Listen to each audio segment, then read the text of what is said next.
Just an unbelievable second-half performance from Real Madrid there. Here's a look at the updated standings through one day of match day 3. Aston Villa are sitting on top. Yep. Did you have that on your Champions League bingo card, Alexis? Did not. Did not.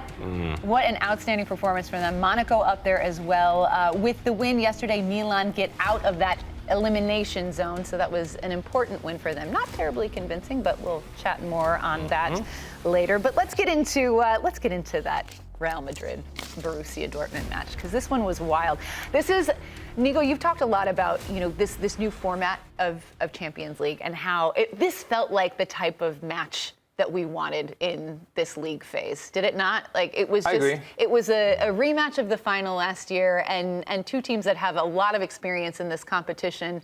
And there's even the buzz like heading into this one. Especially because we cast a lot of judgment after match day 1 and match day 2 when there was so much wiggle room for the big game. So Inter drawing against City at the Etihad, it felt like it didn't have that much spice to it because there were 7 match days left. Now we're slowly starting to get into the thick of it, and there's less margin of error. Real Madrid was coming off of a loss to Lille, which is a huge upset in match day 2. Real Madrid only had 3 points going into that game, and then they were down 2-0, and Madrid, when their backs are against the wall. At 2-0, did you have any doubt at all that they would come out in the second half and come back? Because I didn't really. I was so pleased for Dortmund. I thought they played that first half absolutely perfectly, but I was just like, oh, this is gonna be an interesting second 45, Lahoud. Yeah, I was really intrigued to see how Borussia Dortmund were going to come out in the second half, because we all know at the Santiago Bernabeu, it's not how you start the game, but it's how you manage the moments in the second half. And when that 55th minute, and you and I were talking about it before the show, Nuri Sahin, he happened. The inexperience of a young coach, it was on display for the whole world to see. Youngest in the Champions League, by the way. Yeah, and when that first goal went in, that's when I felt like how you felt of, uh-oh. Here we go again. Rudiger was like yelling. He yelled. He put energy into the rest of that squad. It was a completely different team that came out in the second half than versus what went in. But I blame Nuri Sahin. When he went 3 at the back, I was trying to watch both games. I was trying to watch multiple games at once. I look over and I'm like, there's a show where you can watch all the games. I know, yes, I should. It's just, I do, but I have to watch it on mute because of the guy who hosts It's the network namesake. There's a show behind the network. You don't say. Yeah, it's just annoying voice of this guy. He's a little lazy. I don't know. Well, tell people to get Nigel off. I was like, when did they go 3 at the back? This seems like a mistake. Bro, they lost the midfield. They allowed Real Madrid to take control. And we're looking at this. Look at the comparison between shots, first half, second half. I mean, it feels like different players put on the same shirts and walked out. Why would you change something that was working for you? Literally. And why would you take out one of your best threats? Most influential players, right? You can defend with the ball. And there was a moment yesterday that I looked at Nigel while we were doing the Golazo show. It's the Courtois save in the first half. Julian Brandt takes a shot like with so much freedom. And Courtois spoke about this in the post game. It's like, how are we allowing a player that is so good, that he gravitates so much, to take a shot with seemingly zero pressure? Courtois comes up with a huge save. That would have been 3-0 and very likely curtains for Real Madrid. Courtois does come up with a big save also second half, so he's one of the most important players, if not the most important player of the game, just behind Vinicius. But these are the moments that you need to manage as if you're Dortmund, if you're Nuri Sahin. Especially a guy that played at Real Madrid, not a lot, but someone who might understand, okay, we're up 2-0. Maybe let's respect our identity and what we did in the first half to kind of see this game out. The moment he did that tactical adjustment, they got corralled by Real Madrid. You cannot let Real Madrid smell blood. Do it. Any of you guys grill here? Of course. Yeah. Everyone grills? Okay. Yeah. Okay, don't look at me like that. You said it like I'm like, grill. Okay. What could that possibly be? I actually got grills right here. No, just kidding. So I'm grilling you right now. I don't know if you've ever, stick with me here. I don't know if you've ever tried to light a charcoal fire when the charcoal's just a little bit moist. In Miami, it happens a lot, though. Charcoal stays out. And you're struggling. That was Real Madrid in the first half. The moment one catches fire, What Nuri Sahin did going 3 in the back was grabbing a hairdryer and going shh until it just went boom. It lit on fire, and it's contagious. You can't stop it. It's overcoaching. It's overcoaching. It's overthinking. But I want to give shout out to someone who doesn't overthink the moment. This is all the architect of Carlo Ancelotti. Yeah. And you see the miles apart. Overthink. I don't think he thinks. Right? You know, it's like, but he breathes. He's calm, cool, and collected, personified. And we saw this in the Champions League final. It was deja vu all over again, where for 60 minutes they were outplayed, they were outfought. But we've seen this throughout the season. This isn't just a one-off for Real Madrid. He's still trying to tinker with his side. And that question of why does it take them so long to get going in the Champions League in big matches like this? It's because it's part of the pedigree. Does it matter if they always seem to figure it out? No, that's the thing. He knows you have 90 minutes. Well, he knows you have 90 minutes. You don't have to rush. Is that good enough? Is that good enough for a Clasico on Sunday? He'll make Not adjustments. showing up for a first half? That won't be. But what I liked about him is there's a balance between when they the first 20 minutes, Nico, Real Madrid, they flustered Borussia Dortmund, and they did very well to deal with the press. But when they're on the front foot, when they're pressing, I saw it against Celta Vigo. The first goal comes off a press, high press, get Camavinga, get that whole midfield up, and a player that I thought really came to life. He's 39 years young, Luka Modric.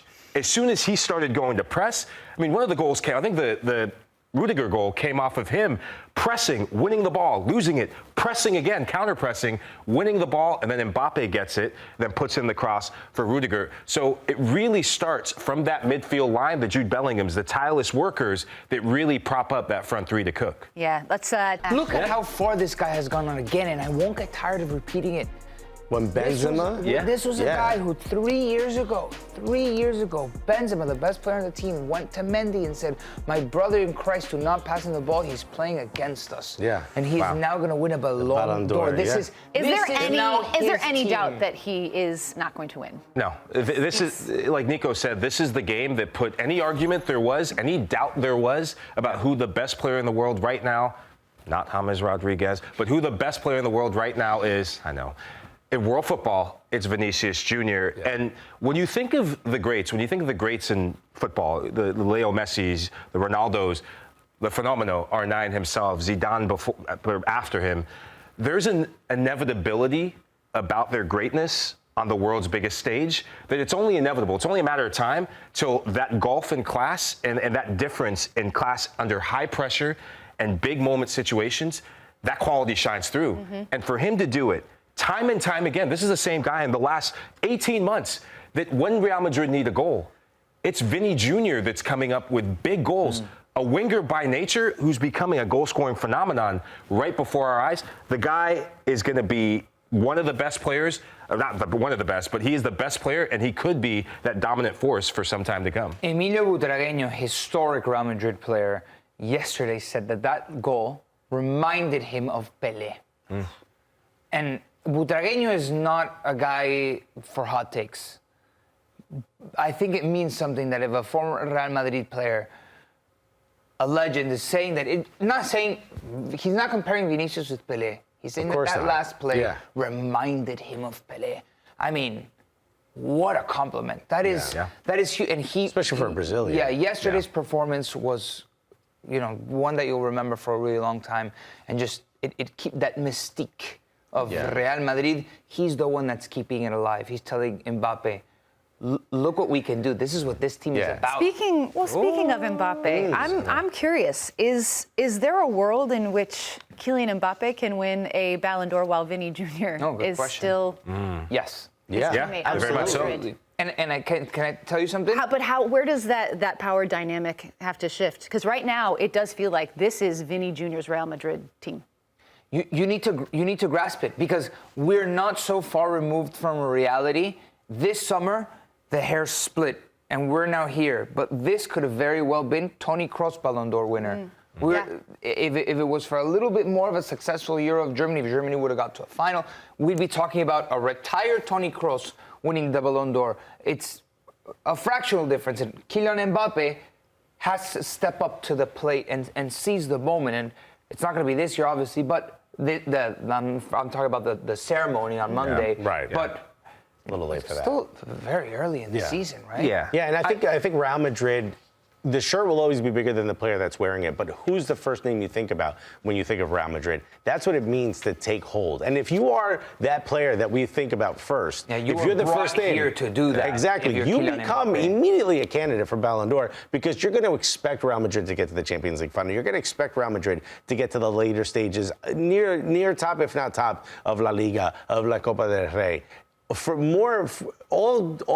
Mbappe really has to do is I don't think he has to outshine Vini. I think he has to show that he's not just a member of the team. He's the guy. Well, there is a moment in the Celta Vigo match, and this narrative around they can't play together. I do agree that this is Vini. They can't play together. I think that but it's not going to work. The chemistry is not there. I I think the chemistry is going to get there because what I saw in that match against. How long are you willing to wait? I'm willing to wait this weekend. This weekend's a great litmus test for it. Because Kylian Mbappe, as long as he keeps finding ways to make an impact on matches, if him getting an assist against Borussia Dortmund is a bad game for him, then hey, you're doing just fine. Let's not forget that the reigning European champions are who he went to. So the pressure and all the things on him, as long as they are winning games, as long as he is contributing stat-wise, that is the baseline that what he needs to do. But this next match against Barcelona, that's where I want to see something different from him. And in that Celta match that I keep referencing, there was a goal that Vini Jr. scored that I saw for the first time, unselfish movement for Kylian Mbappe.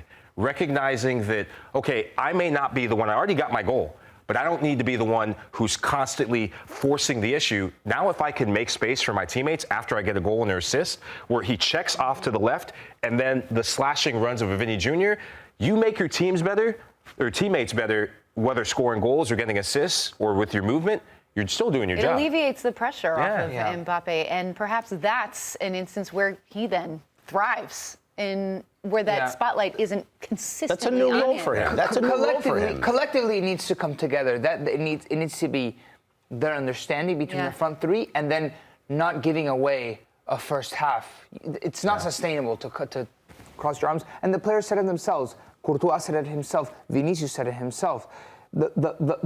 Excuse me, I'm blocking my microphone.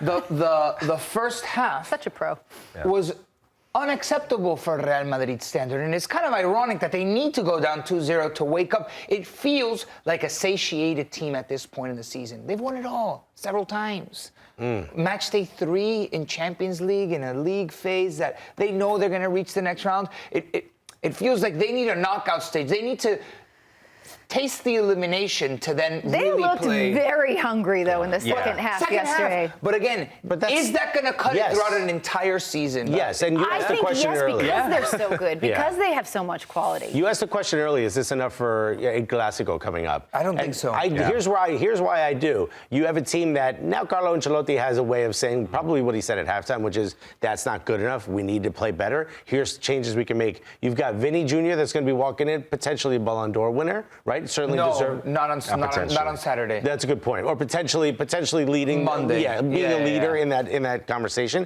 You're gonna have a Kylian Mbappe where all the conversation is, hey, Vini scored 3. Where were you? Oh, you only had an assist. Okay. So now he's gonna be inspired. You're gonna have a group of players. You got Luka Modric playing out of his skin. You have a group of players that kind of feel like they have something to prove walking into this match versus the La Liga leader. I actually think this is all positive. A little bit of failure, a little bit of struggle helps you make that adjustment, helps you get that conversation going. Wow, we're saying 5-2 win. Failure. The first half we're talking about. We're talking about that first half. No, I think on the flip side of that, and I can see where you're coming from with Barcelona. Barcelona are a side right now that are running rampant in La Liga and look like they're running rampant in just about every game that they play outside of Monaco. The red card changed that game.